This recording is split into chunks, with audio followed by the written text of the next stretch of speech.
안녕하십니까. 토요 법회를 시작하겠습니다.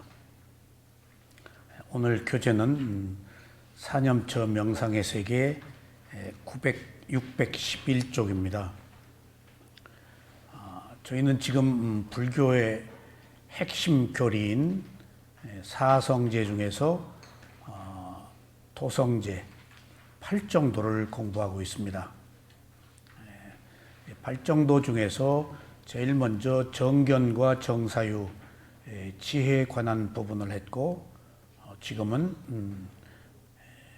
계율에 속하는 정어, 정업을 했습니다. 그리고 오늘은 정명을 할 차례입니다. 이 세 가지 계행을 행온이라고 합니다. 근데 그 부처님의 가르침이 빨리어가 아닌 한문으로 표현될 때는 뜻이 조금 다를 수 있습니다. 여기서 정명이라고 할 때는 목숨 명자입니다. 근데 빨리어는 삼마 아지와라고 해서 바른 삶, 바른 그 생활, 또 바른 생계, 바른 직업을 의미합니다. 그래서 그 정명을 목숨 명자이지만은 풀이는 바른 생계, 목숨을 유지하기 위해서 어떤 생계 수단이 필요하기 때문에 생계라고 하거나 또는 직업이라고 그렇게 표현을 합니다.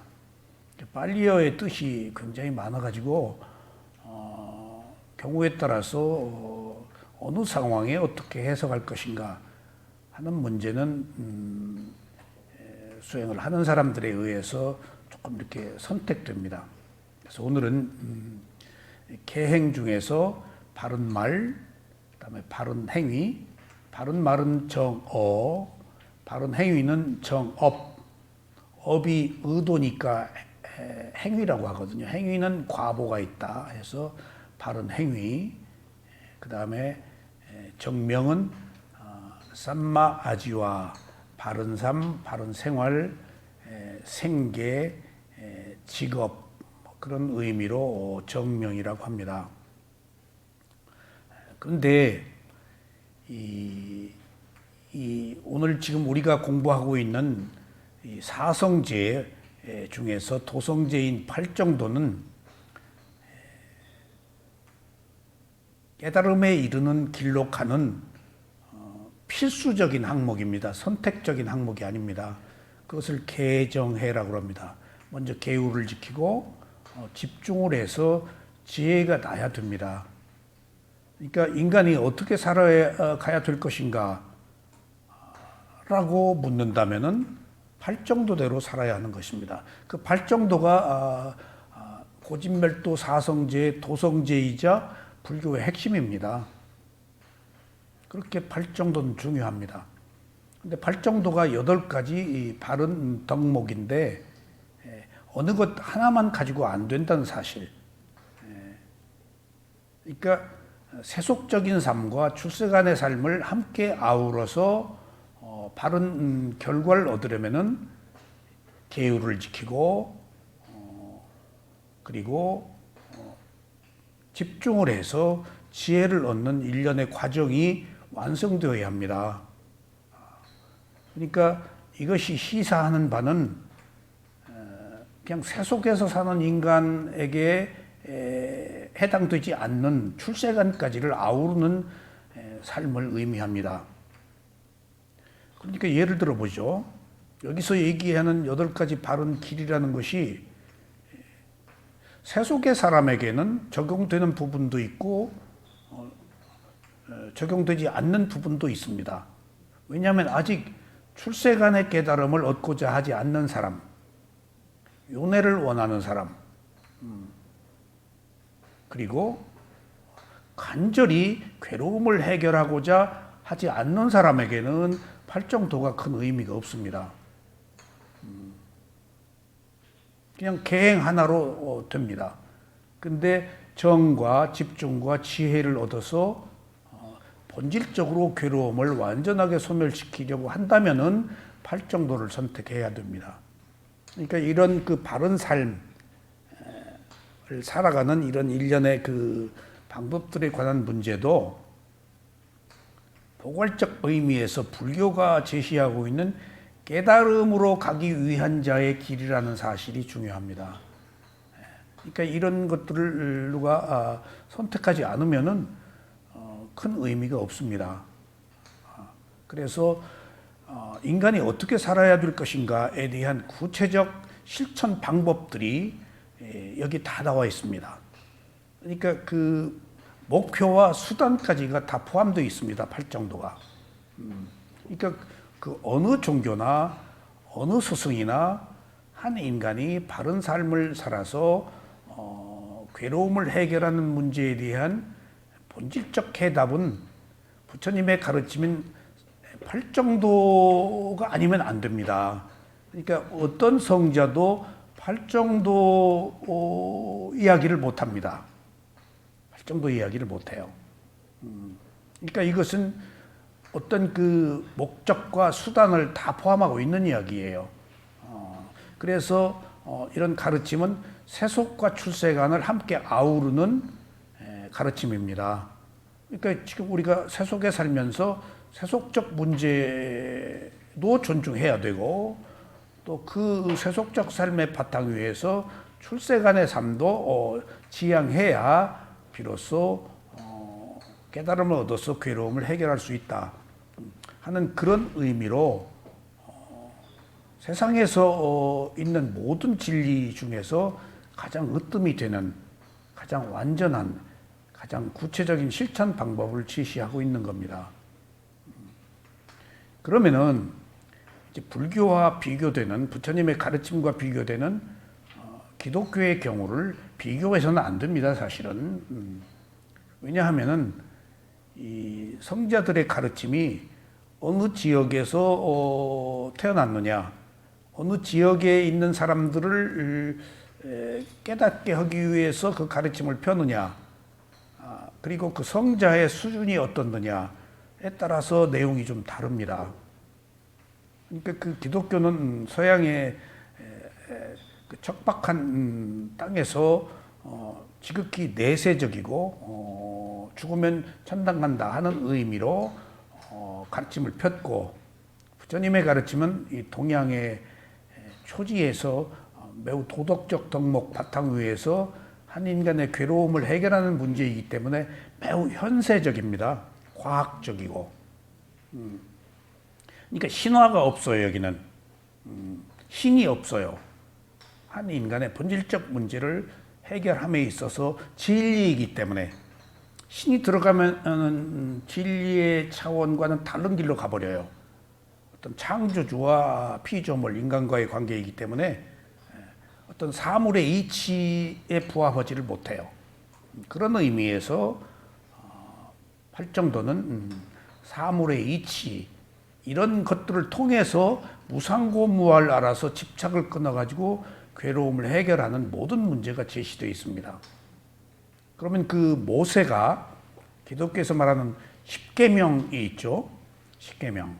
크게 비교하자면은 불교의 팔정도라고 한다면 기독교에는 십계명이라고 볼 수 있어요. 십계명이 뭘까요? 하느님으로부터 계시를 받은 거라고 하잖아요. 그 돌에 새긴 거. 근데 여기서는 하느님이 없어요. 당초에.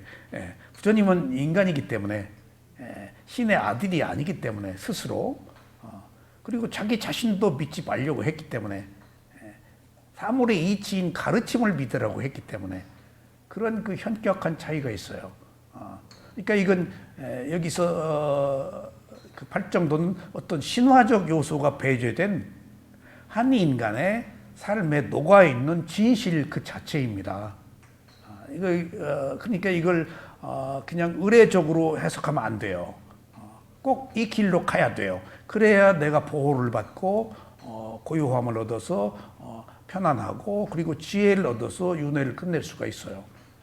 그런 것들이 완벽하게 제시되어 있습니다. 하지만 이 사성제 중에서 팔정도가 위파사나 수행인데 이것은 완벽한 삶의 출구가 제시되어 있음에도 불구하고 아무나 이것을 하지는 또 못합니다. 법이 없어서 우리가 수행을 못하는 게 아니에요. 법을 알고자 하는 의도가 없어서 못해요. 그리고 의도가 있어서 법을 알고자 해도 선업의 공덕이 없으면 또 못해요.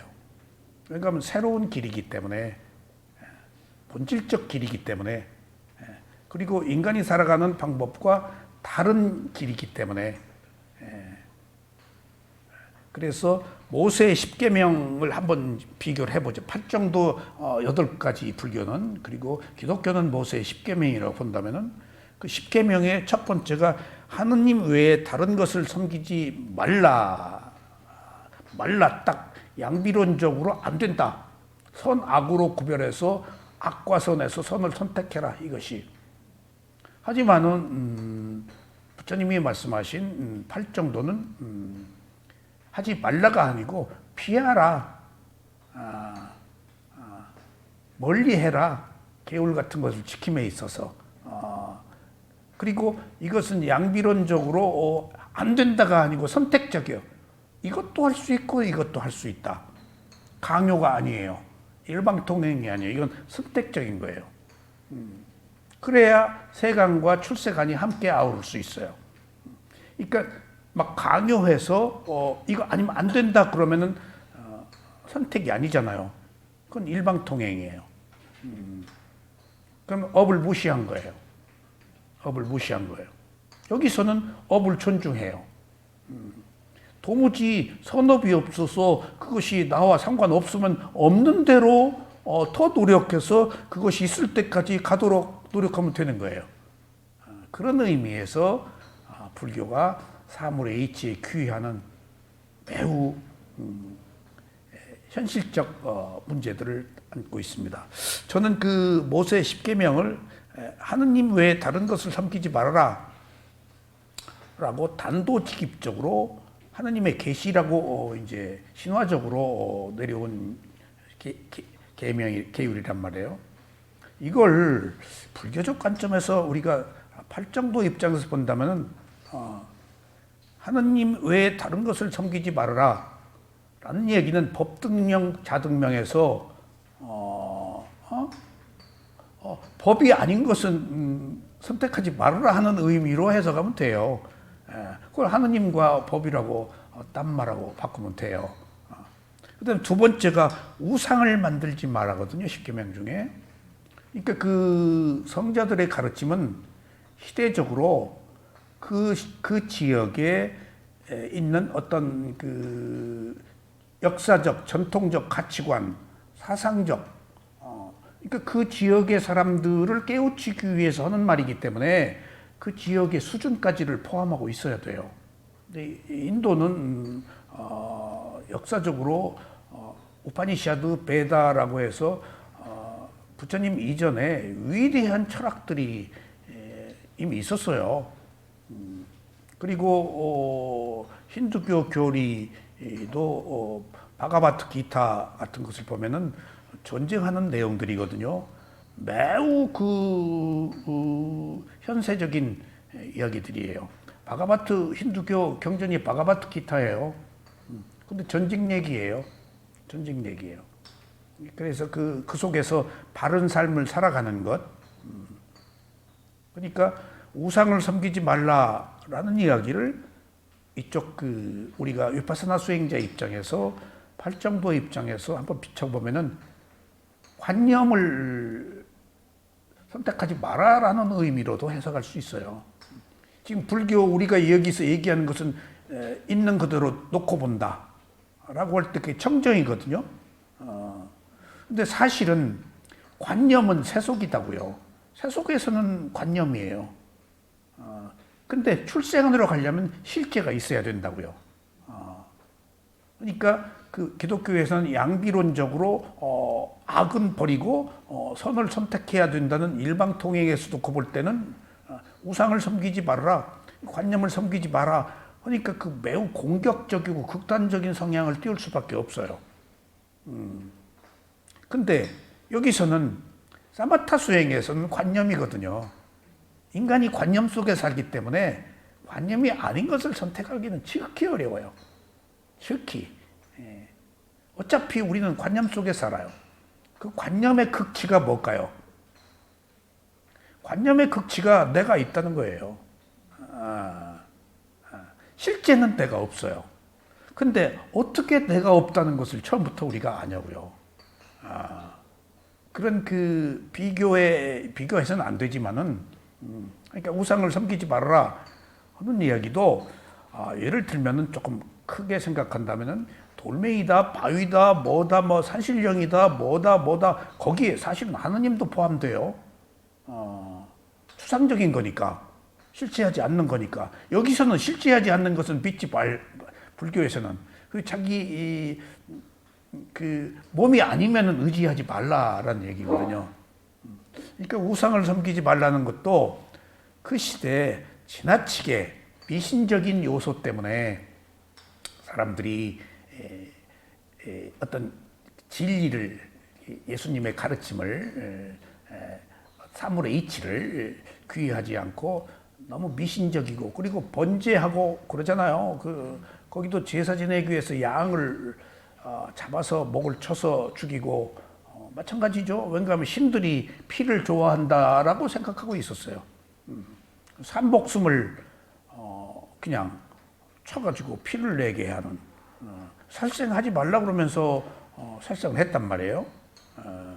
그런 것들이 신과 인간의 관계이기 때문에 현세적이지 못한, 그러니까 그런 차이가, 불교는 철저히 현실적 바탕 위에서 인간이 가야 될 철학이자 위대한 깨달음이거든요.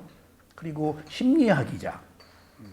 근데 신과 인간의 관계에서는 조금 공격적이지 않을 수가 없어요. 그게 어느 지역에서 태어난 종교냐에 따라서 그 교리가 좀 달라질 수밖에 없어요. 왜냐하면 그 사람들을 깨우쳐야 되니까. 그러니까 그 시대적으로 아마 우상 숭배가 거기 굉장히 사회적 문제였지 않을까.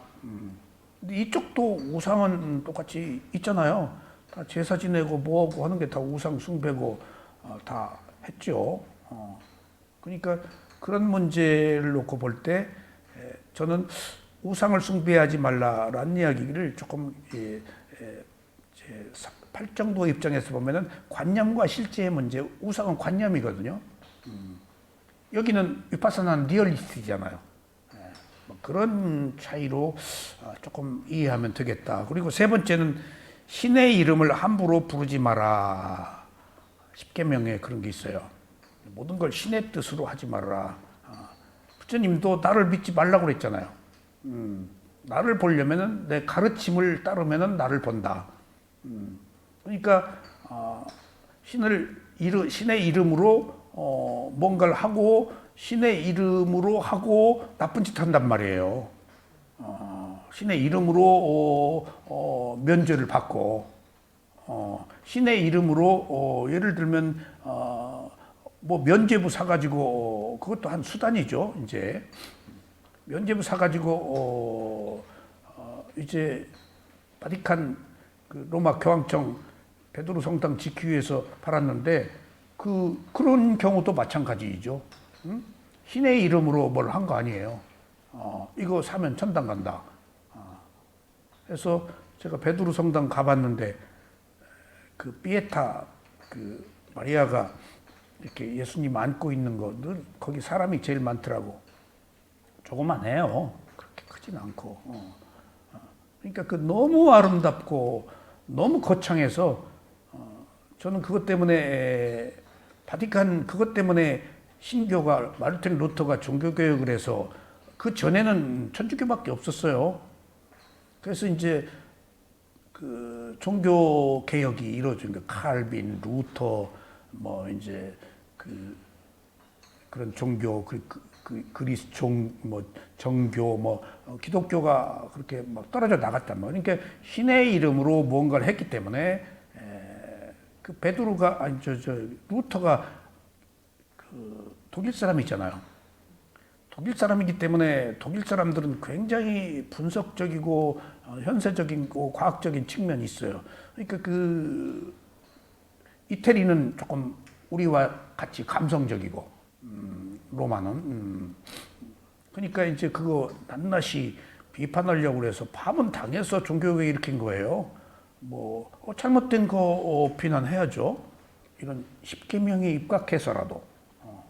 그래서 이제 그 엄청난 그 교황의 힘을 거스를 수가 없었는데 독일 사람들이 비호해서 그 종교개혁의 토대를 만들어 주었기 때문에 루터가 종교개혁을 이룰 수가 있었어요. 그러니까 독일 사람들이 매우 현실적인 거니까. 신의 이름으로 함부로 하지 말아라. 그러니까 제가 이 얘기 이제 그 예를 들면은 미얀마에서 아시에서 수행하고 쇠오미에서 수행하고 7년 만에 한국에 올 때 그 뒤에도 이제 물론 갔습니다마는 올 때 미얀마 저희 작은 스승이 부처님 이름으로 법을 펴지 말아라. 이게 언뜻 생각하면은 매우 그럴듯하고 합리적이고 알겠습니다. 하지만은 그런 이름이겠죠. 부처님 이름 팔지 말아라.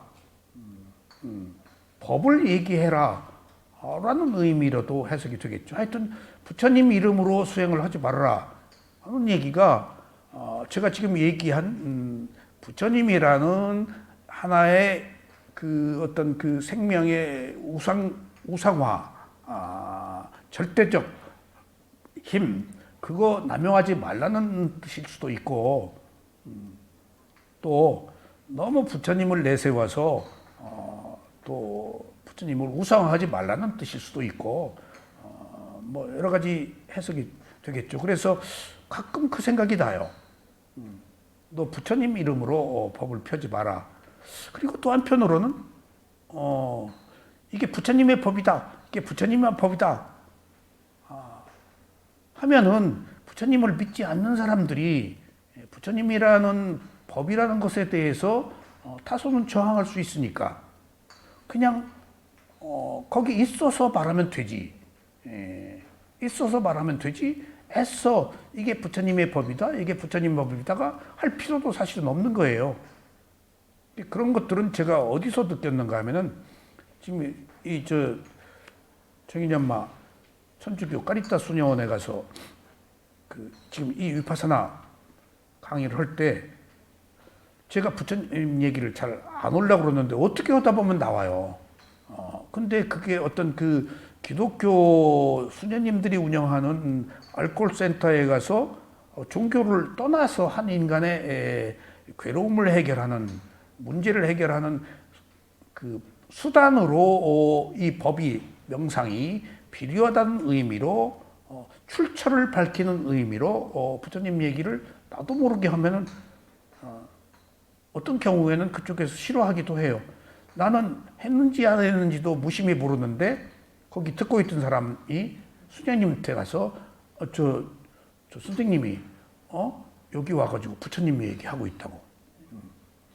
저를 거기 초대한 수녀님이 저한테 배웠기 때문에 제가 부처님의 빅구였다는 것도 알고 이 위파사나가 부처님이 깨달음을 얻은 수행인지도 알지만은 또 그렇게 얘기하면은 한편 신앙적으로 부딪힐 위험도 있어요. 굉장히 거기 배격하거든요. 굉장히 배격. 그러니까 신부님들이 조금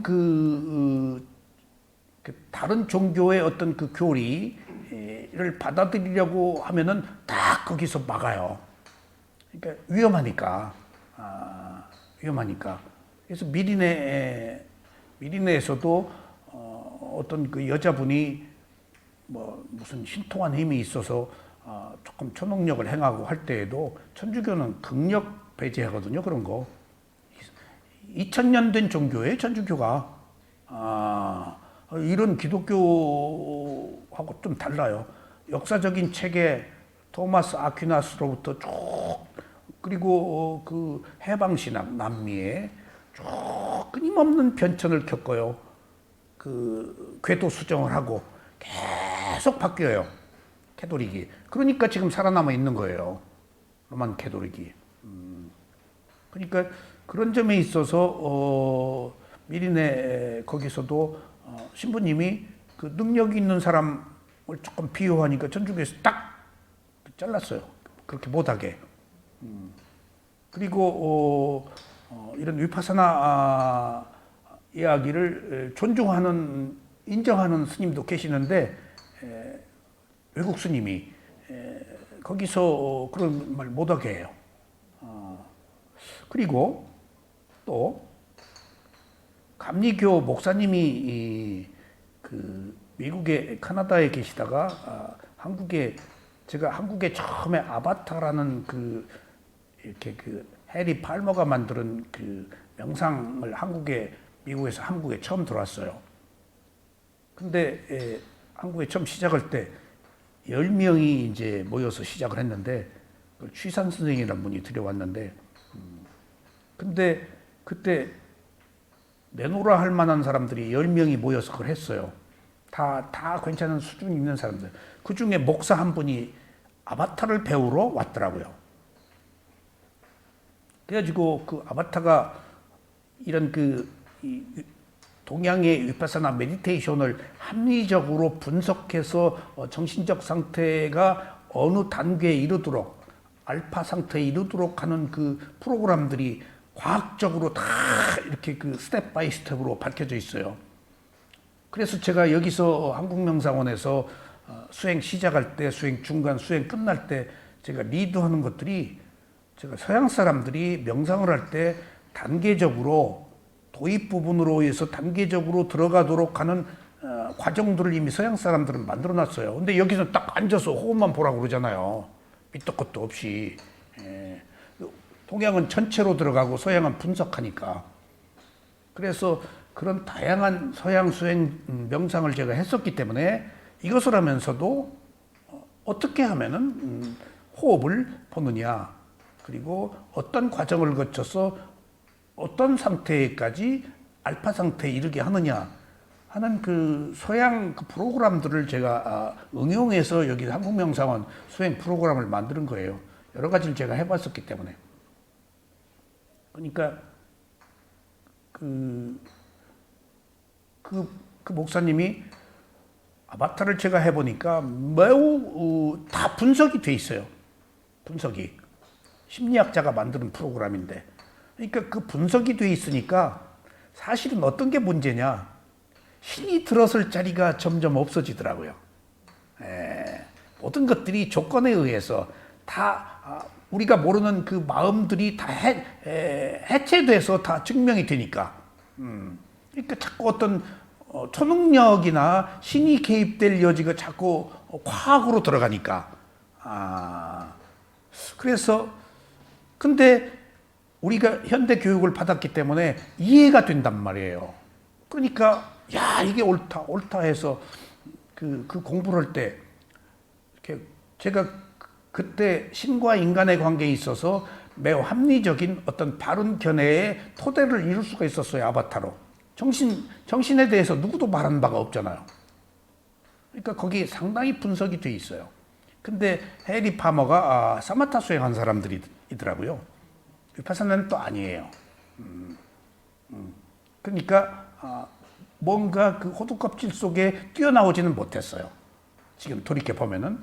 함에도 그 사마타 수행의 단계에 이르러서 선정의 고요함, 그것을 얻는 것만 해도 굉장히 높은 경지였어요. 그런 것들이 탁 드러나요. 그러니까 우리들이 너무 좋아했죠. 뜨겁게 우리가 도방끼리 결속하고. 근데 카나다 가셔가지고 저하고 여기서 가깝게 지냈어요. 그러니까 교육받고 얼마 계시다가 이제 카나다 가셨는데,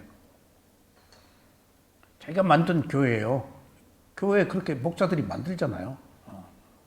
근데 연락이 왔어요. 나 쫓겨났다고.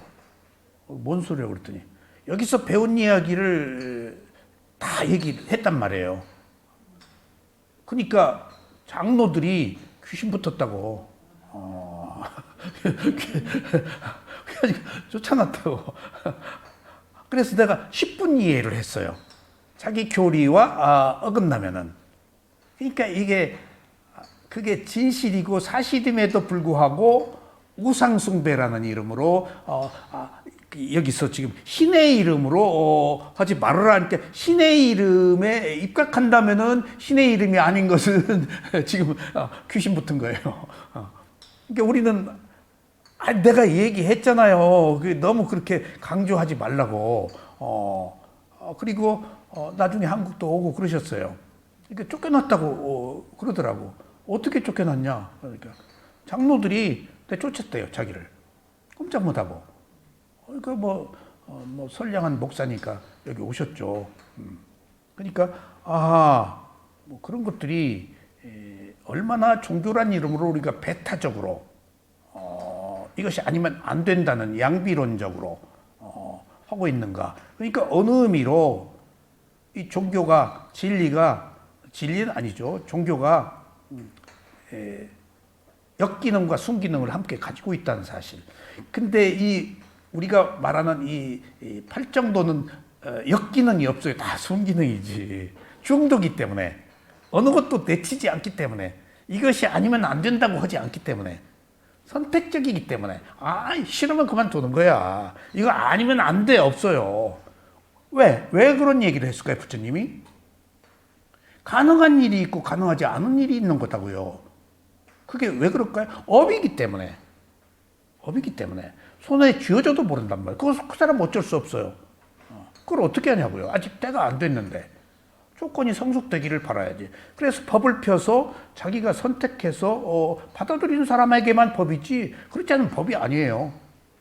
지금 이게 우리가 갖고 있는 팔정도예요.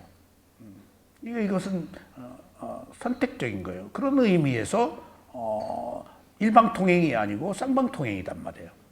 그래야 돼요, 진리는.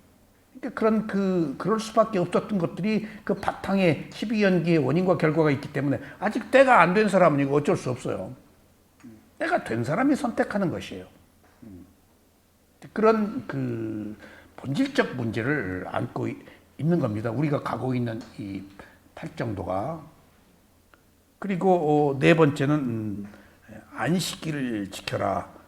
그러니까 이제 뭔가 모여서 어떤 불법성 삼보, 불교도 불법성 부처님이 계시고 부처님의 가르침이 있고 승가가 있잖아요. 그러니까 안식일을 지켜라라는 것이 이 불교 쪽에서 보면은 우포, 그러니까 보름에 한 번씩 꼭 포살을 합니다.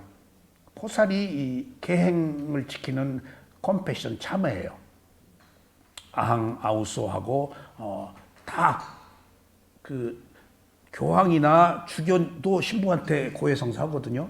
그런 것처럼 선후배가 쪼그리고 앉아서 그 개송을 외워요. 참회의 개송을. 그런 것이 안식일을 지키는 것처럼 보름의 포살을 그렇게 꼭 반드시 지켜야 돼요. 그러니까 인근에 있는 비구들이 거기 다 모여야 돼요. 그게 이제 그런 상가의 역할을 말하는 것일 수도 있어요. 그러니까 그래서 보름이라는 의미가 어떤 뭔가 그냥 상가가 있어야 뭔가가 가르침이 유지될 수 있잖아요. 그래서 불법성 삼보예요. 그러니까 보름이 특별한 이유는 부처님이 보름에 태어나셨죠.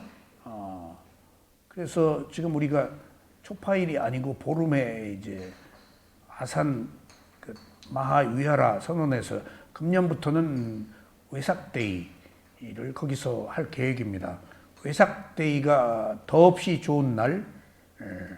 그러니까 이 세상에 암흑에서 부처님이 탄생해서 팔정도를 제시해서 그 팔정도로 무상고모하라 가지고 우리가 괴로움을 해결할 수 있었잖아요.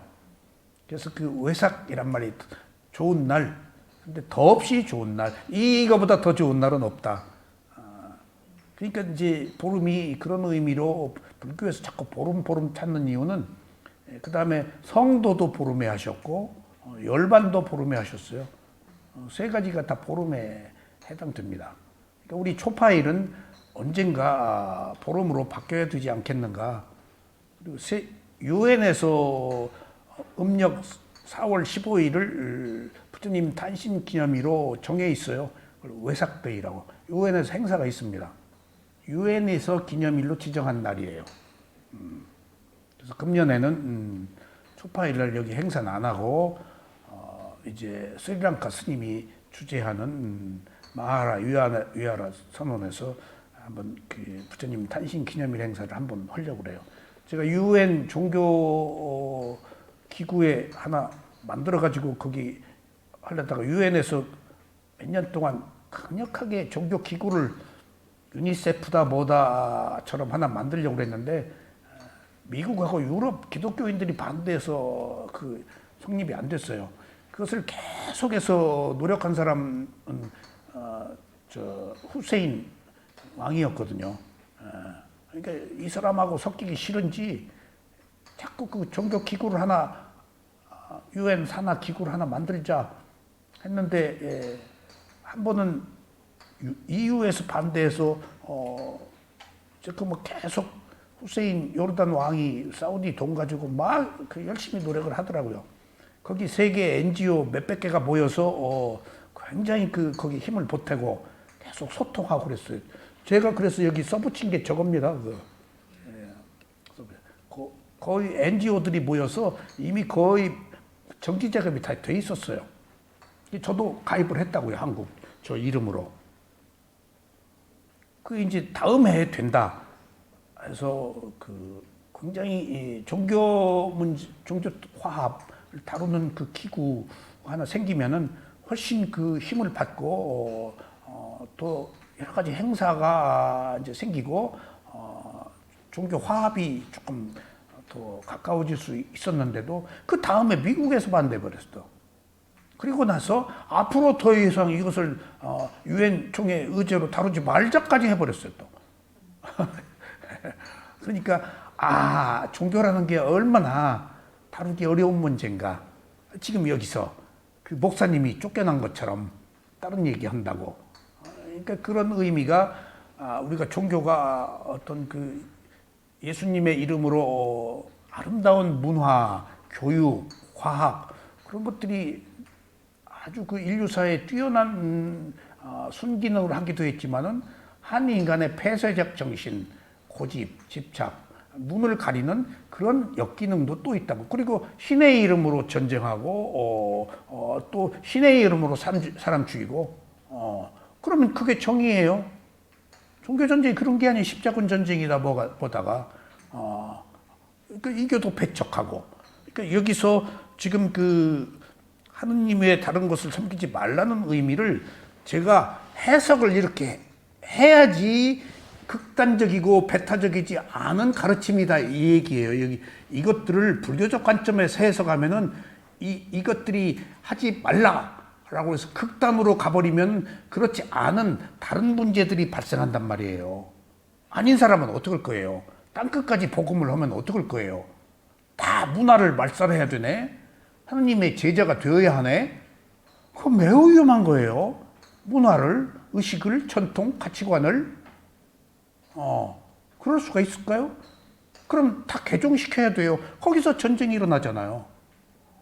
그러니까 그런 이름으로 다 식민지 개척했잖아요.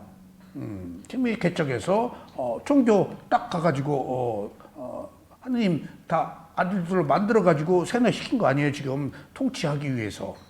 그 종교가 정치가들의 통치 수단으로 이용되는데 아주 좋습니다. 또 통치 수단으로 이용하기 좋은 게 뭐죠? 민족의식이에요. 민족의식을 고취시켜요. 지금 우리도 요즘에 우리 민족주의 매우 위험한 그 민족주의는 자기 우월성이거든요. 자기 우월성이 있으면 남을 배척하게 돼요. 내가 최고다가. 그것을 나는 몰랐는데 황쌤이 국뽕이라고 그러대. 거기 토치돼 버린다고요. 그러면은 가미가제가 나와요. 목숨 걸고 성전이 나와버려요.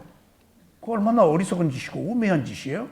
그 이름으로 다른 그 반대를 죽여도 괜찮네? 신의 이름으로? 그리고 신의 죽이고 신의 품으로 가네?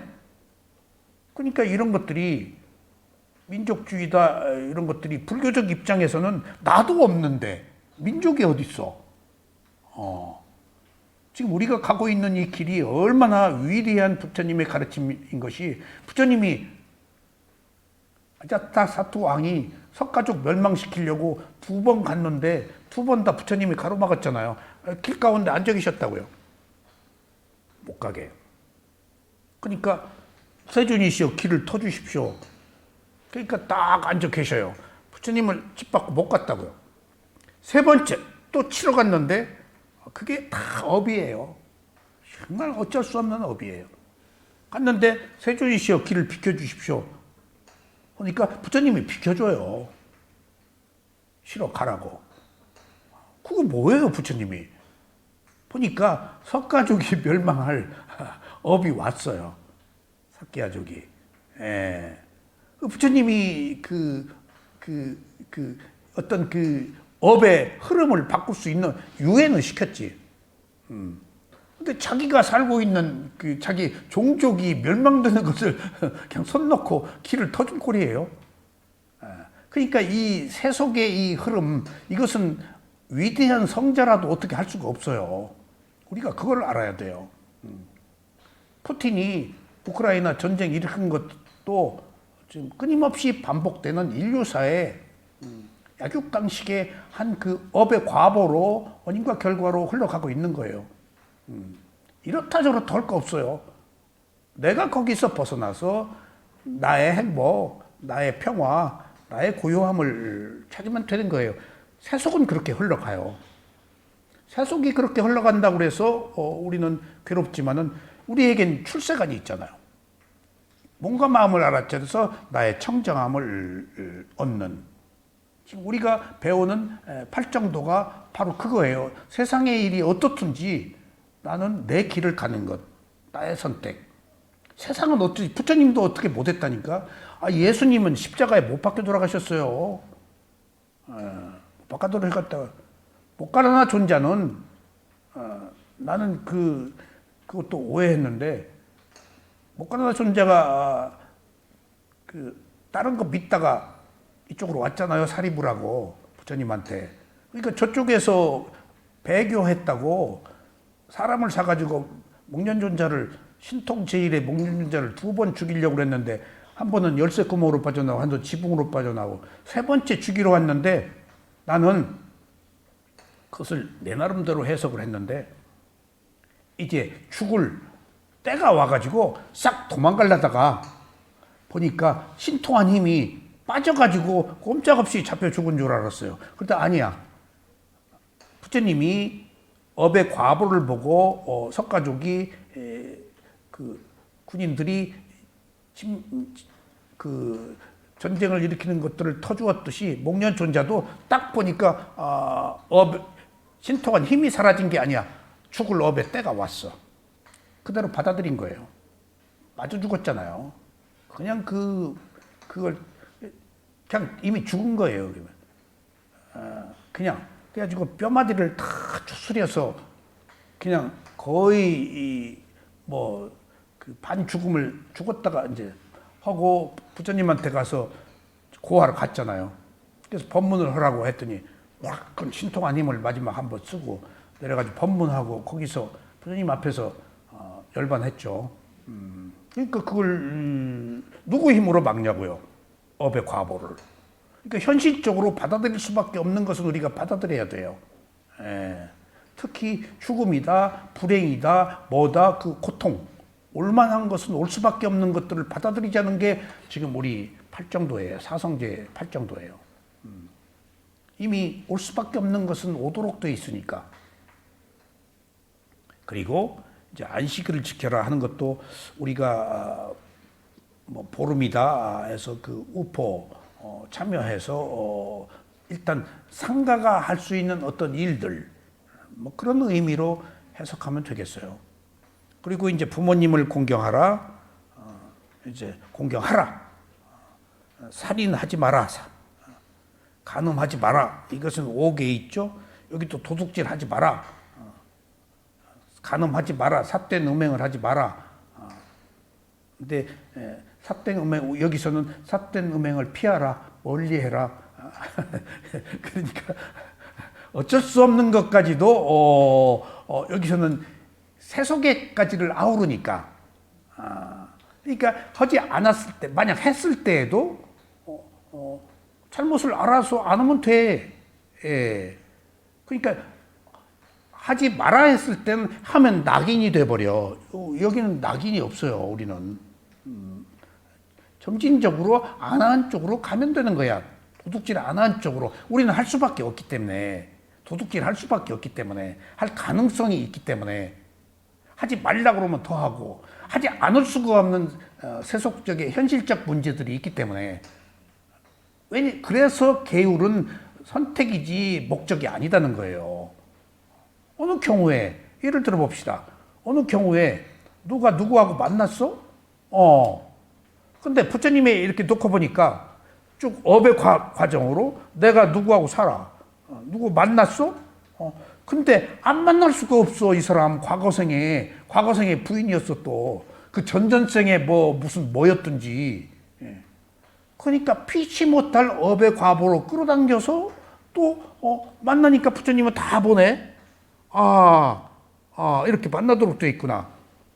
그러니까 자기도 모르게 불가피 그렇게 이렇게 경사될 수밖에 없는 현실적 문제를 큰 시각으로 보면은 옳다 그르다의 문제를 떠나서 원인과 결과로 보고 불가피 그럴 수밖에 없었으니까 이제 안 그러는 게 쪽으로 지금 가면 되는 거예요. 지금 우리가 우리들이 하고 있는 모든 일들이 나의 의도와 상관없이 의도가 있었다고 하더라도 불가피 어쩔 수 없이 우리가 항상 깨어 있을 수는 없으니까 업으로 연결된 것들은 불가피한 거잖아요. 끌어당기는 거니까.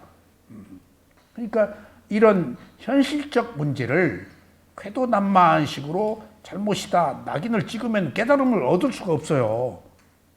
지금 우리는 깨달음을 얻기 위해서 그런 것들을 하나의 프로세스, 단계적 과정으로 보고 더 좋은 점진적인 그 과정을 개발하자는 의미입니다. 그 팔정도가. 얼마나 좋아요. 몰랐어요. 그럼 알면 된다고요. 알면 돼요. 그런 것들을 여기서 강요하는 그런 메시지하고는 다른 이유가 거기 있습니다. 그래서 이걸 철학이라고 불교에서는 말하고 삶 속에서 생활이라고 말할 수 있는 거예요. 이게 라이프 메디테이션이에요. 위파사나가 생활을 그렇게 하자는 거예요.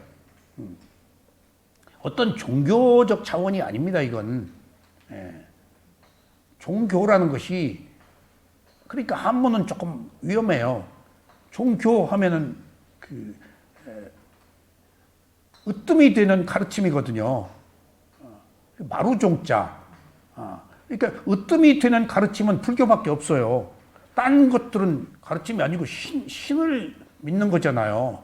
여기서는 신을 믿는 게 아니고 한 인간이 살아가는 가장 바른 청정 범행을 가르치는 것이라서 그런 의미의 종교예요.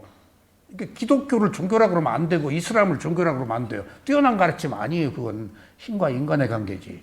그냥 종교라고 우리가 캐톨릭이다, 이슬람이다, 뭐다 그렇게 말해야 되는 것을 종교라고 하는 거예요. 그러면 이쪽에 지금 우리 한국의 전통적 종교는 뭘까요? 유불선이에요. 기독교 옛날 역사에 기독교 없어요. 한국 종교사 연구하면 유불선만 자꾸 나와요. 그래서 나는 선을 유교, 불교, 선을 기독교까지를 포함한 줄 알았어. 처음에 시작할 때.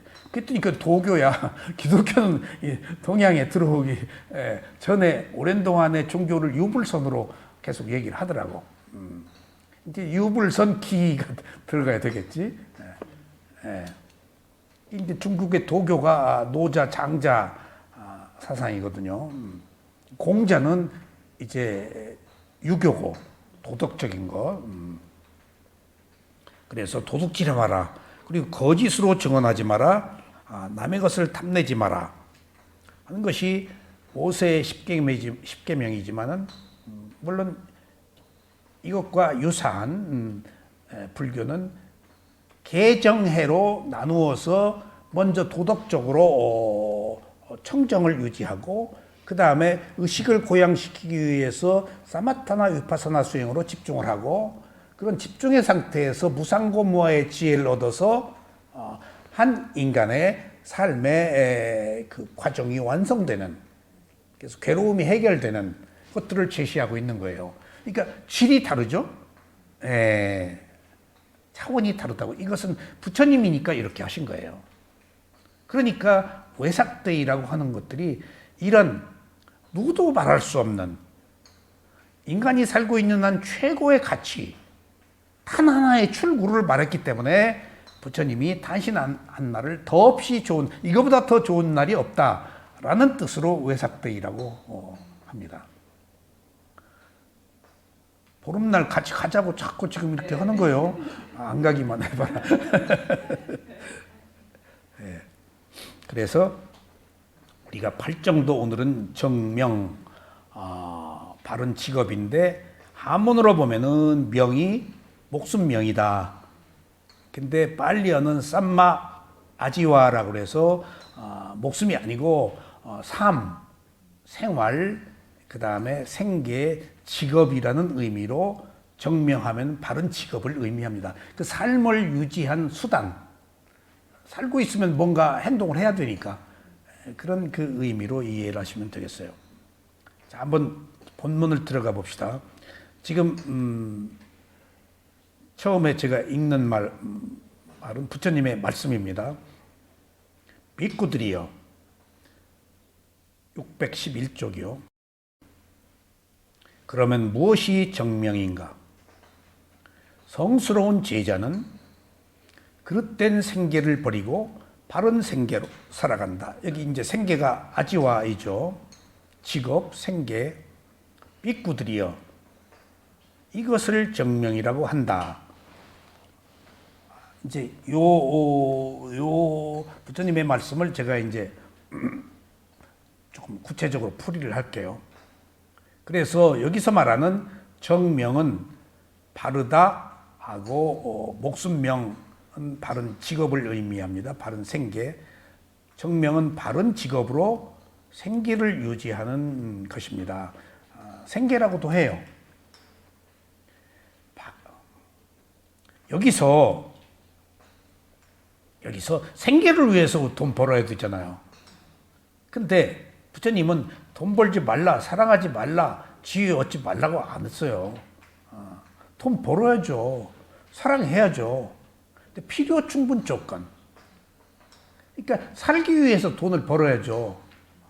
그러니까 바꾸어 얘기하면 우리가 살기 위해서 먹나요? 먹기 위해서 사나요? 똑같은 말 아닙니다. 살기 위해서 먹어요? 은연 씨, 먹기 위해서 살아요? 살기 위해서 먹어야 돼요. 먹기 위해 살면 안 돼요. 부의 개념이 달라져 버려요. 같은 말이지만은 살기 위해서 먹어야 좀 고상하잖아요. 사람이 먹는 것이 아무리 중요해도 빅구가 지금 수행하기 위해서 먹는 거예요. 빅구 먹고 아름답게 뭐 윤택하게 폼 잡으려고 팔씨름해서 이기려고 하는 거 아니잖아요. 그러니까 이게 먹어야 되되 지금 그것들이 목표냐 수단이냐의 차이로 이렇게 바뀌어요. 그러니까 누구나 지금 바른 생계를 유지하는 게, 누구나 부를 축적할 때 반드시 어떤 바른 기준이 있어야 되는 것을 여기서 얘기합니다. 바로다라는 것. 이게 재물을 얻을 때 정당한 방법으로 합법적인 범주 안에서 이루어져야 된다는 거예요. 이 바른 직업이라는 게 합법적이다. 그러니까 굉장히 중요한 겁니다, 여러분들. 제 친구가 산부인과 의사인데 한번 저한테 고민을 하더라고요. 야, 나 어쩔 수 없이 조금 살생을 한다. 근데 안 하는 게 낫겠지. 근데 그게 허용된 게 무슨 장애를 낳는다든가 하면 법적으로 허용돼 있어요. 그렇지 않은 경우는 지금 용납이 안 될 거예요. 하지만은 사람들이 옛날에는 그냥 아무 거리낌 없이 했죠. 뭐 그 살생이거든요. 그 의사가 조금 뭔가 조금 괴로움을 느꼈든지 내가 해줄 말이 있어야지. 그때 얼마 수행을 많이 하지 않은 때라서 그 살생이라는 것은 내가 알고 있지만은 그래서 야, 너 돈 버는 거 좀 좋은데 써라. 좋은데 좀 써라. 그 말밖에 해줄 수가 없었어요. 그러니까 또 여기 스님들이 여기 오기가 어려워요. 왜냐하면 여기서 제사 지내는 얘기 안 하잖아요. 49제 얘기 안 하잖아요. 그런 거 지금 우상숭배고 미신이니까 여기서 말하는 부처님이 제사 지내지 말라고 그러셨어요. 우상숭배니까 여기서 말하는.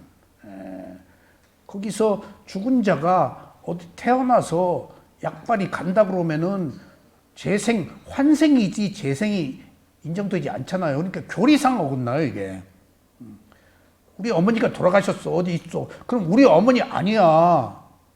그 생명이 끝나고 다른 조건에 의해서 다른 생명으로 태어났어.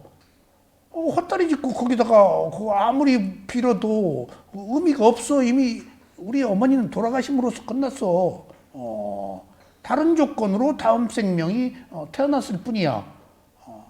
그러니까 부처님한테 나를 따르지 말고 내 가르침을 따르라 라고 부처님이 얘기하셨음에도 불구하고 부처님 드시라고 여기 음식 차려놓고 또 뭐 빌고 하는 것은 지금 부처님 괴롭히는 거예요. 어느 의미로.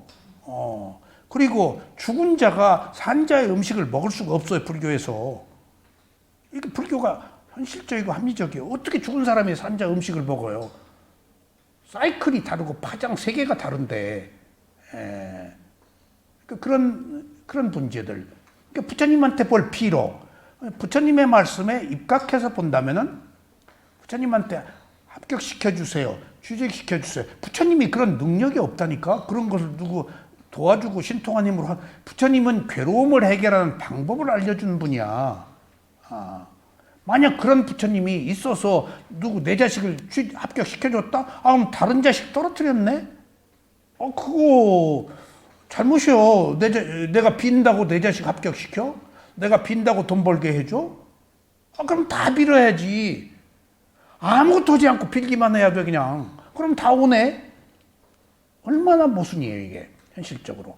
그러니까 여기 스님들이 왔다가 한 1년씩 온 분들이 계셔요. 근데 결국은 안 와요. 제가. 그리고 다르기 때문에. 근데 이것이 또 좋단 말이야, 또. 그래서 오신 분들이 계신데, 그런 경우에 마지막에 실토한다면은 49제 들어오면 어떻게 하냐. 그래서 받으시오, 49제.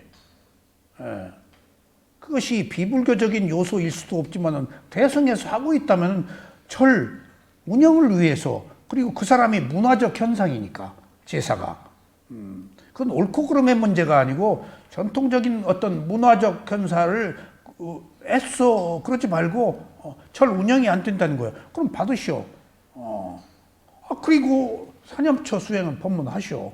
필요한 사람에게 가르침을 주고. 그러니까 그 갈등 느끼지 마십시오. 왜 그것 때문에 갈등을 느껴? 그 사람이 부처님의 가르침이 그 사람이 원하는 문제를 딱 칼로 잘라서 거두절미 자르지 않아요. 부처님은 이야기하면 그것을 존중하고 거기에서 어떤 대안을 제시하지. 너 그거 잘못 하지 마라 라고 안 해요. 그러니까 그 사람이 바라고 있기 때문에, 아직 그것을 벗어날 수 있는 수준이 안 됐기 때문에, 그러니까 그 사람의 합당한 가르침을 주는 것이 84,000 법문 아니에요. 방편이다고요, 그게. 그런 것처럼 모든 것들은 목적과 수단이라는 두 가지 문제에 있어서 때로는 가장 중요한 것도 어쩔 수 없을 때는 수단으로 삼아서 내가 그것을 극복하면 되는 거예요. 그러니까 이 지금 이 개울에 관한 문제, 이런 땀마에 관한 문제도 하나만 가지고 옳다 그러다 하지 말고, 여기서 간음을 했다, 뭐 술을 먹었다, 뭐 어쩌다 옳지 말고, 그 의사의 경우 그럼 생계가 안 되잖아. 안 한다고 뭐 생계가 유지되는 것은 아니지만, 현실적으로 그런 어떤 그 풍토 속에서 스님이 49제에 의미가 없다는 것을 알았는데도 딱 그러니까 안 해. 그러면 신도와 스님 간의 어떤 소통 문제나 절의 그 운영 문제에 있어서 문제가 있다면은, 그런 것들을 문자 하나로만 보지 말고 개정해라는 8가지 덕목으로 보아서 하나의 수단으로 삼을 수도 있다는 얘기입니다. 지금 우리가 팔정도라는 것이.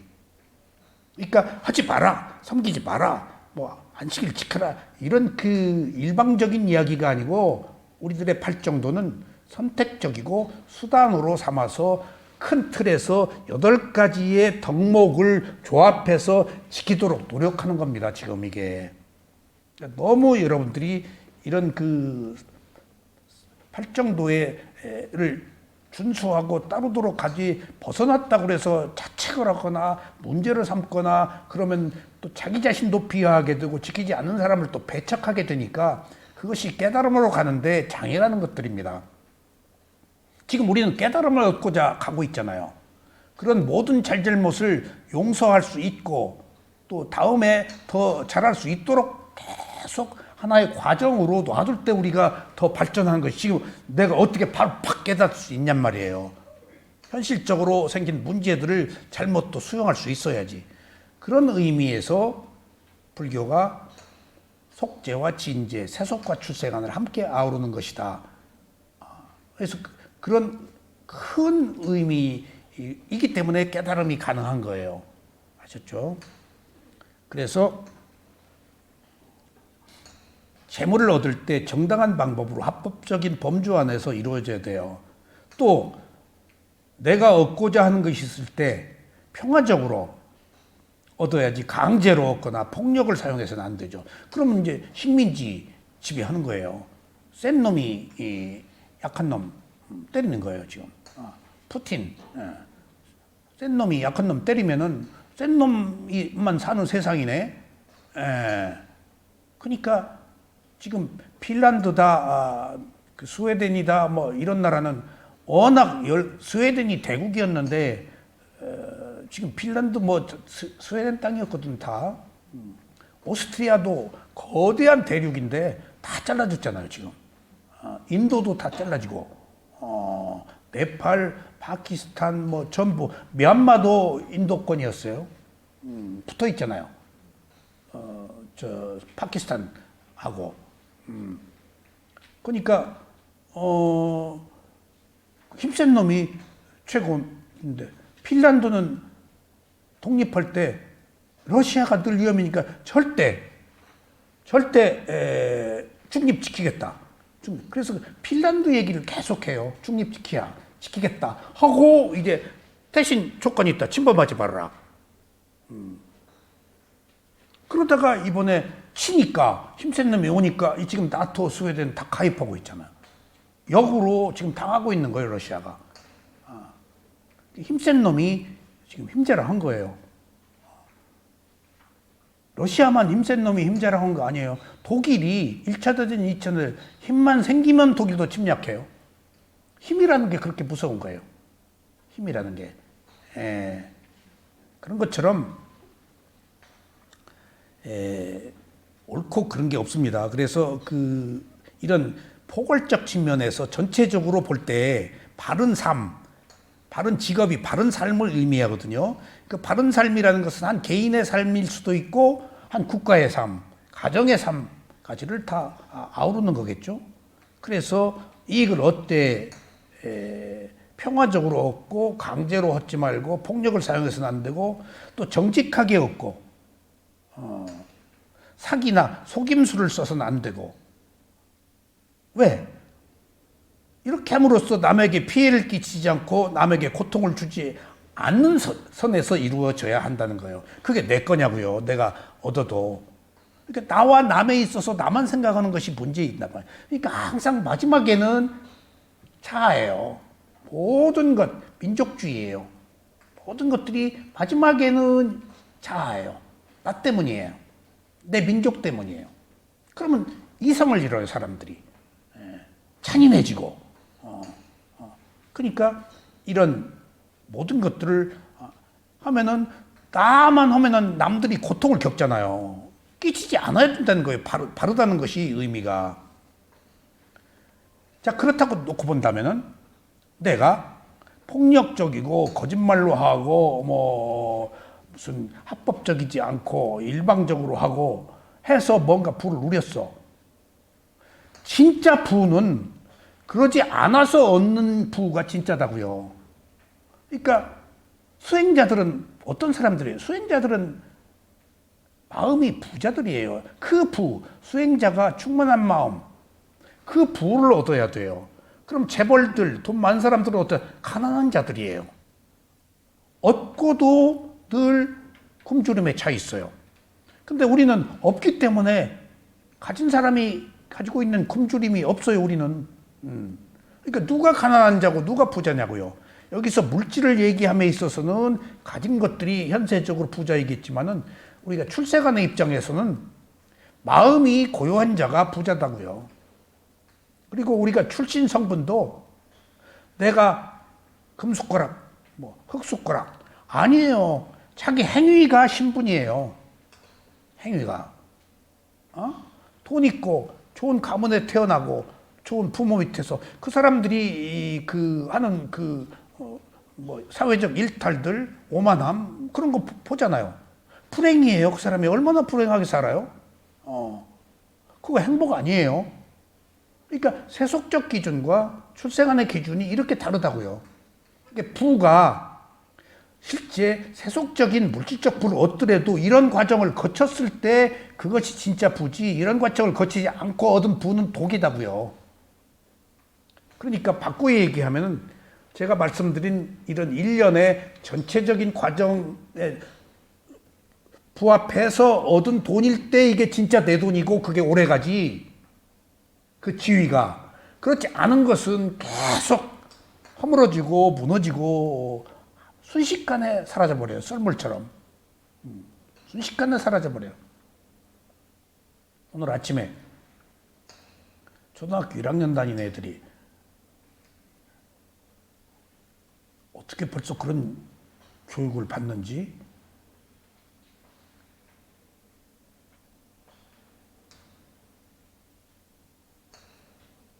뭐라 그러는가 하면은 이순신 장군이 왜 감옥에 갔냐?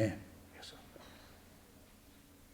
야, 훌륭한 사람은 모함을 받기 마련이야. 그러면서 얘가 뭐라 하는가 하면은 신에게는 마지막 남은 12척이 있습니다. 그래서 어디서 들은 것 같기도 하고 얘가 그래서 이제 그래? 12척이었냐? 그래서 그 12척으로 330몇 척을 없앴다네. 신에게는 아직 12척이 있습니다. 그랬대. 그래서 야, 세상은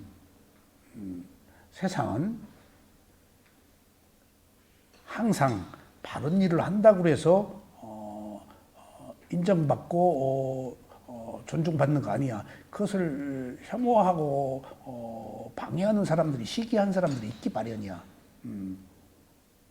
걔가 그 말을 초등학교 1학년이니까 못 알아들었겠지. 그러니까 사실은 그렇게 말함에 있어 우리가 보자고요. 일본, 중국은 사사건건 한국에 올라가니까 지금 그냥 모든 것을 한국 책임으로 져요. 중국도 그렇고 일본도 그렇고 그냥. 죽겠어. 저 사람들 그냥 괴로워 죽겠어. 한국 이렇게 문화적으로 올라가고 한복도 자기 거다. 뭐 김치도 자기 거다. 일본 그 슈퍼마켓 패밀리 쥐가 기어다니고 하는 것들이 발각돼서 막 그 세계 지금 인터넷이 있으니까 하면은 이제 일본 그 이제 그 패밀리 그 마트 이제 안 간다. 쥐가 기어다니고. 그래서 일본 그 마트에 전부 고양이를 키워. 쥐 때문에. 그러니까 세계적으로 이제 비난을 받으니까 일본 사람이 한국 맥도날드 앞에 쓰레기 버릴 때 내다 놓은 걸 사진 찍어서 한국은 더 더럽다. 한국 길은 깨끗하거든요. 얼마나 청소들 해요. 여기 올라올 때 저녁에 담배 피는 사람들이 담배꽁초를 놓았는데 안에서 못 피니까 밖에 나다 피워요. 근데 아침에 싹 쓸어요. 청소한 사람이. 그러니까 괜히 자기 마트 쥐 때문에 비위생적인 걸 가지고 꼭 무슨 일 있으면 한국은 더럽다. 그게 열등의식이거든요. 그러니까 그런 의미에서 굉장히 그 협소한 민족. 그러니까 일본, 그 중국이 대국이지만은 정신적으로는 굉장히 우리보다 우월하지 못해요. 한국은 대국입니다. 얼마나 관대해요. 그리고 누구 그렇게 그 침략을 받았음에도 불구하고 내 친구 일제 혼다차 샀더라고. 딱 그 의사인데, 그러니까 딱 그러니까 표현은 안 했지. 딱 전화 2번 왔는데 내가 바쁘다 그러고 안 만났어. 괜히 기분이 나쁘대. 이 자식이 돈 있다고 지금 알만한 놈이 그렇게 핍박받고 그런데 왜 혼다차를 사? 외제차 살 수도 있지. 그러니까 그것은 그 뭔가 외제차를 사면은 어떤 그 존재가 더 하겠지. 지 돈 있는 사람의 수준은 다 외제차 사겠지. 다 외제차 사더라고. 근데 괜찮은 친구인데 그것을 못 버티고 있어. 나는 걔는 그렇지 않을 줄 알았거든. 딱 혼자 차를 샀는데 기분이 얘가 이 수준밖에 안 됐어? 하고 만나자고 2번 연락 왔는데 다 거절했어. 걔는 왜 안 만났는지 모를 거야 아마. 그러니까 그것도 내가 편견이야 일종의. 내 편견이야. 그것도 벗어날 수 있어야 돼. 그것도 벗어날 수 있어야 돼. 하지만은 그게 쉽냐고요. 그게 쉽냐고요. 그러니까 우리가 부를 얻는 것이 지금 이런 과정을 통해서 얻은 부가 아니고 독이다라는 것과 이게 진짜 오래 가지도 못해요. 이런 건. 재벌들 보세요. 재벌 2세들 다 망가졌어요. 진로 망가지고 뭐 망가지고 동아건설 망가지고 뭐 망가지고 전부 풍전등화처럼. 실제 우리들이 이 삶을 사는데 이 삶이 지금 우리들의 삶이 아슬아슬한 거예요. 지금 여러분들이 바른 업이 있어서 지금 살지 자기도 모르게 어느 순간에 죽어 나자빠지고 피해보고 암에 걸려 죽고 실패하고 한 사람들이 지금 한두 명이냐고요. 우리 주위에. 그래서 경전에서는 그걸 뭐라고 말하는가 하면은 바람 앞에 있는 등잔불이라고 그래요. 휙 불으면 꺼질 수 있는. 우리는 지금 우리 생명이 등잔불이에요. 그러니까 4가지 조건이 있잖아요. 기름이 없어서 불이 꺼지는 경우, 심지가 타서 꺼지는 경우, 그러니까 의도가 없어서 꺼지는 경우, 살려고 자살하는 경우, 그 다음에 병이 나서 꺼지는 경우, 그 다음에 3번째는 심지와 기름이 다 타서 꺼지는 경우. 이게 장수, 수명 다 하는 거예요. 그 다음에 4번째는 뭘까? 바람 불어서 꺼지는 경우, 어떤 장애로. 그러니까 4가지 조건 안에 우리가 다 있어요, 죽음이. 어떤 조건이 어떻게 들어올지 몰라. 그러니까 우리가 지금 요약하자면은 우리들의 생명이 지금 이 삶이 아지와가 삶고 생계이기 때문에 우리들의 삶이, 우리들의 생명이 불이라고 한다면은 언제 어떤 불이 훅 닫혀서 어떻게 꺼질지 몰라요. 그래서 이번에 제가 아파 누워있을 때 아무것도 안 하고 의도가 일어나질 않아. 아프니까. 그래서 옹달샘크를 쓰고 싶은데 쓰고 싶은 생각도 없어져 버려. 너무 보니까 옹달샘크를 너무 집착했어. 그냥 그 좋은 뜻으로 한 게 아니고 이걸 하면 하지를 않는다. 그리고 남한테 이것을 보여야 된다 하는 그 강박관념들이 안 쓰고 보니까 있더라고. 그리고 또 써야 되지 했는데 의도가 일어나질 않으니까 전혀 생각이 안 나. 떠오르지도 않아. 아, 의도가 업이라고 그러더니 지금 우리가 업으로 살고 있구나. 아, 업으로. 그래서 거기서 중요한 걸 제가 느꼈어요. 아, 이대로 죽는구나. 그러니까 다 그 톤다운이 되니까 큰 고통은 없지만 하여튼 기운이 없어. 그대로 그냥.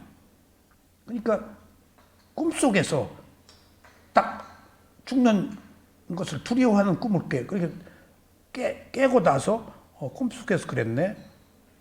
그래서 내가 지금 죽음을 두려워하고 있는가? 깨어 있으면 죽음이 두렵지가 않아.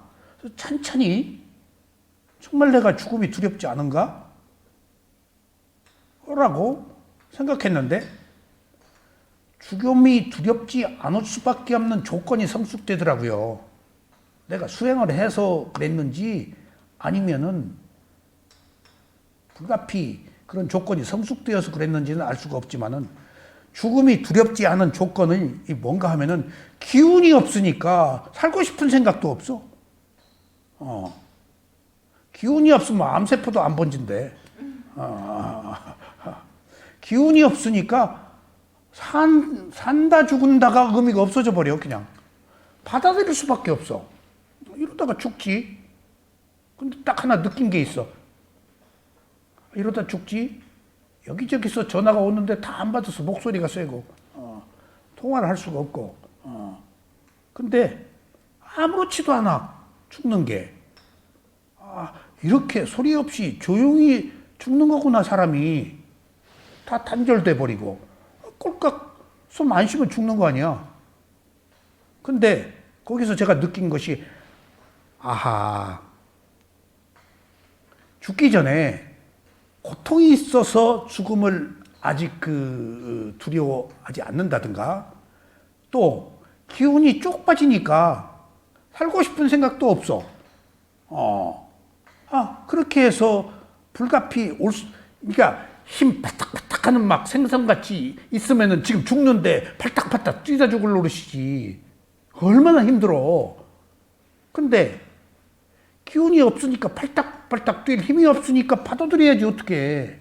아, 이런 조건이 만들어지는구나. 분야님 너무 걱정하지 마. 받아들일 수밖에 없더라고. 기운이 쫙 빠지니까. 분야짜리 생각도 안 나. 뭐든지 이런 조건이 있는 거구나 하는 것들을 제가 알았어요. 그러니까 죽으면 죽는 거지 뭐.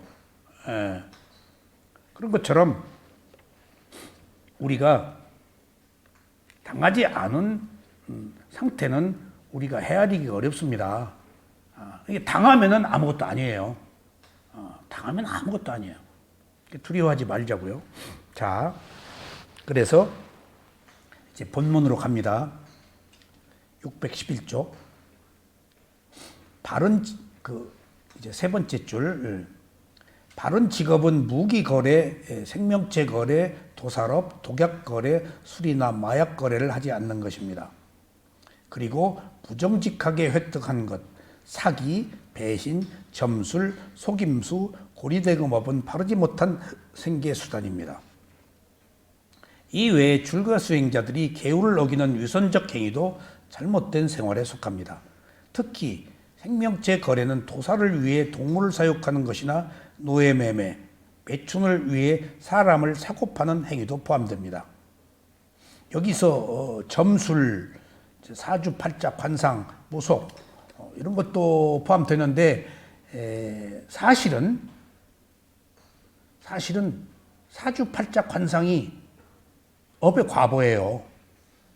부처님도 32상호다, 부처님 족상이다, 뭐다 하는 그 과거에 부처님으로 태어난 여러 가지 그 업의 과보의 조건들을 계속 밝히고 있잖아요. 근데 문제는 지나치게 거기에 의존하거나 매달리면은 삶의 질이 개선될 수 없다는 겁니다. 그래서 못 오게 하는 거예요. 업의 과보는 있는 거예요. 그 모양, 그 마음에 따라서 얼굴 색이 달라진다고. 관상도 달라져요. 그리고 사주대로 업의 과보대로 사는데 우리는 수행자는 업의 과보를 뛰어넘는 사람이잖아요. 괴로움이 와도 괴롭네? 괴로워하네? 라고 알아버리면 괴로움이 나의 것이 아니잖아요. 그렇지 못한 사람은 걸려서 고통을 겪지만은. 그러니까 보세요. 사주 관상이 수행하지 않는 사람에게는 맞아요. 근데 수행한 사람은 안 맞아요. 그런 의미입니다, 여기서. 벗어나란 얘기예요. 맞아요, 이거. 그게 업의 과보인데? 제가 말씀드리잖아요, 늘. 제가 사주, 관상, 주역, 괴 뽑는 친구하고도 함께 있어 봤고, 아침마다 괴를 뽑아요. 단원 스님 제자인데. 그리고 뭘 맞춰요. 저녁에 만나면, 오늘 여자 생겼다. 그래서 내가 아침에 뽑은 괴가 여자 생길 괴면은 당신 하루 종일 여자만 찾아다녔어. 오늘 여자 생겨. 그러니까 생기지. 아니야, 괴가, hö드르대. 아니야, 나는 안 믿으니까. 그 투사에서 만드는 거야. 그건 모르겠어, 하여튼. 어쨌거나. 타노스님은 그런 그 미래 예언하는 거 제자들이 하지 말라고 그러면 화를 냈다고 그래요. 나는 완벽한 이론에 의해서 주역 괴로워하는데 왜 과학인데 너희들은 내가 무슨 신들린 것처럼 말하는 것처럼 아느냐. 나는 다 괴로 다 과학으로 말하고 있다. 감방 이런 걸로. 그러니까 그런 것들을 지금 믿지 말라는 이야기는 맞는 건 맞는 것이면 거기에 의지하지 말고 뭐든지 올 것이 왔으면은 받아들이면 된다는 것입니다. 받아들이면. 그리고 이번에 제가 유튜브 보면서 어떤 사람이 연예인들 봐주는 것을 조금 이렇게 봤어요. 딱 보면 할머니가 따라오네. 꼭 자꾸 그 사람에게 있는 그 신기 그럼 다 맞아.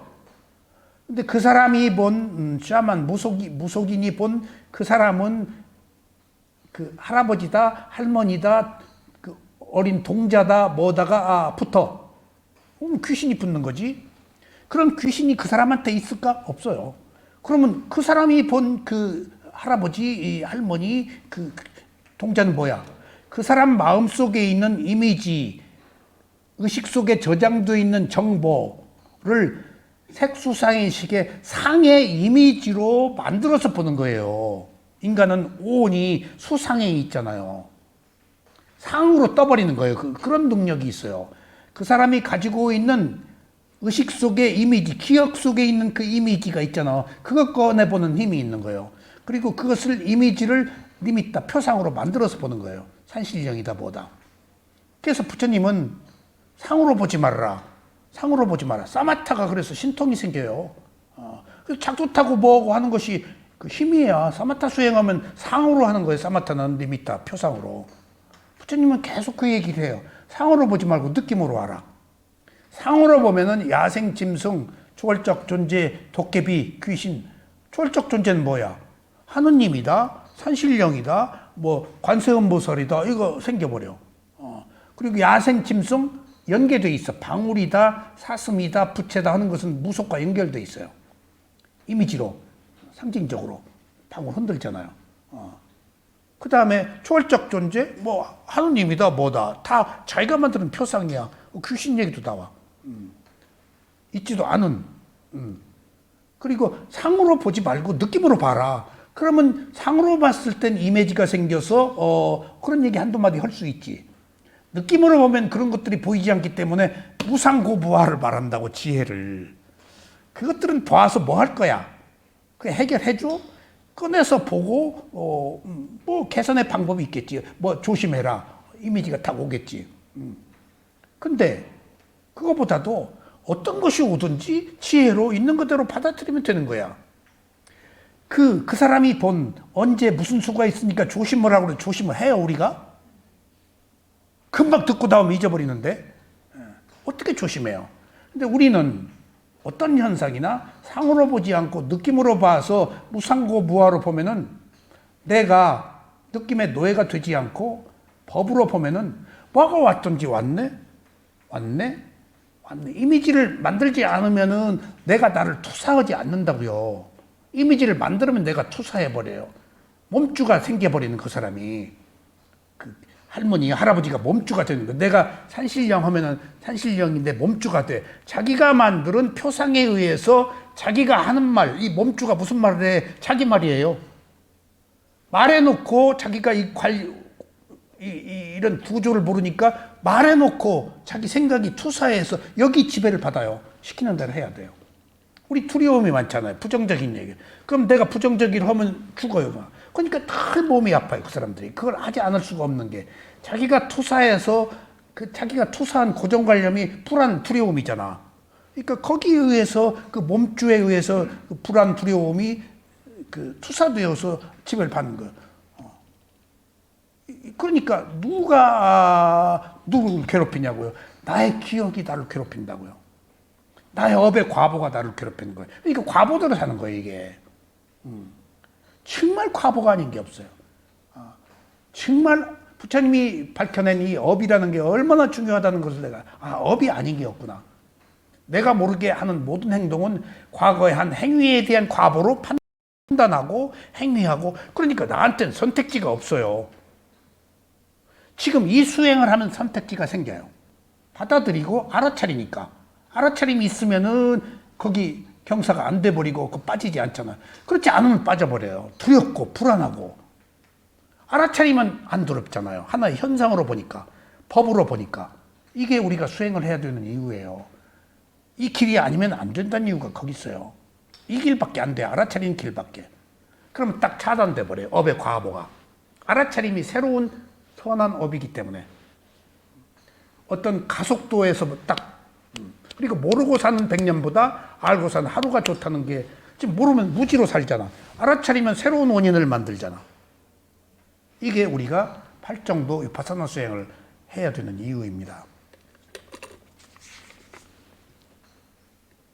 얼마나 됐어요?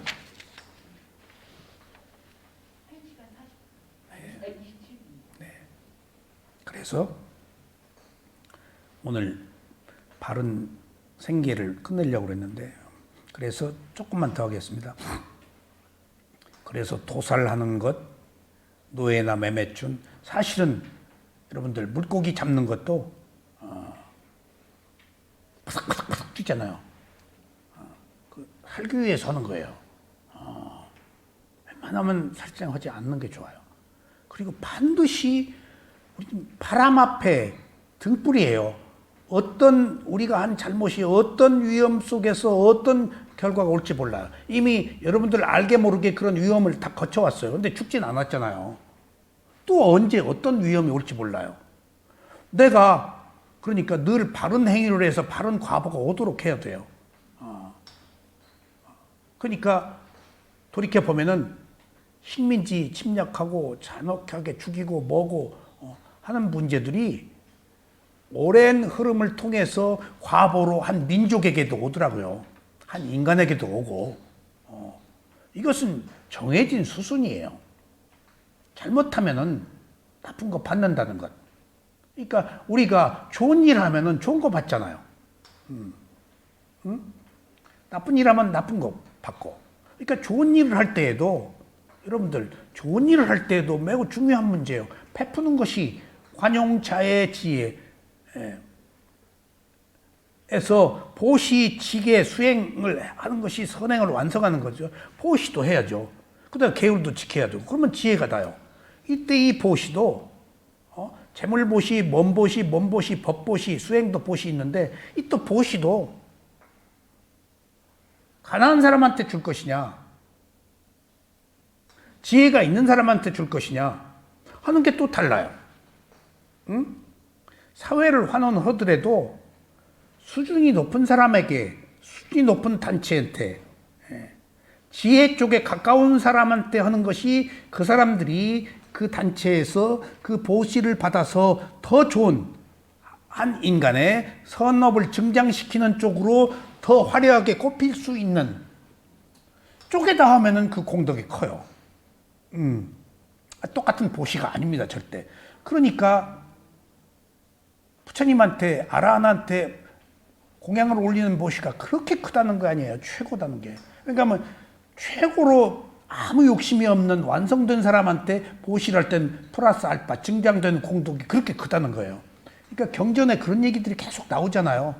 누구한테 성자한테 누구한테 보시를 한 공덕의 과보로 나중에 몇 생이 부자가 된다, 몇 생이 어떻다는 얘기들이 계속 나오는 얘기는 이렇게 똑같은 선한 행위를 하더라도 지혜가 증장되는 것, 어리석지 않은 그런 사람에게 하는 보시가 훨씬 과보가 크다. 그리고 살생도 개미 죽이는 거하고 코끼리 죽이는 거하고 원숭이 죽이는 거하고 모기 죽이는 거하고 다 달라요. 지혜가 있는 사람, 몸집이 큰 생명, 지혜가 있는 생명, 몸집이 큰 생명에 따라서 살생의 과보가 더 커져요. 그러니까 예를 들면 여기 지나가는 사람 뺨 때리는 것하고 대통령 뺨 때리는 것하고 같지 않다는 얘기입니다. 업이라는 게. 대통령 뺨 때렸어. 죄목이 열매까지 들 거예요. 빨갱이까지 들어갈 거예요, 아마. 국가 내란 업무죄 업의 세계가 그래요. 그러니까 살생도 미물을 죽이는 것도 크기에 따라서 지능에 따라서 다 다르다 하는 것들이 현실적으로 합당한 이야기예요. 왜인가 하면은 그 생명의 퀄리티가 있잖아요. 퀄리티만큼의 선업의 공덕과 악업의 과보가 온다고요. 그 생명의 퀄리티만큼. 매우 과학이에요, 이건. 매우 과학이에요. 그런 의미에서 우리가 행동 하나하나 하는 그것들이 지금 중요하다는 사실입니다. 오늘 그러면 여기까지 말씀드리겠습니다. 감사합니다.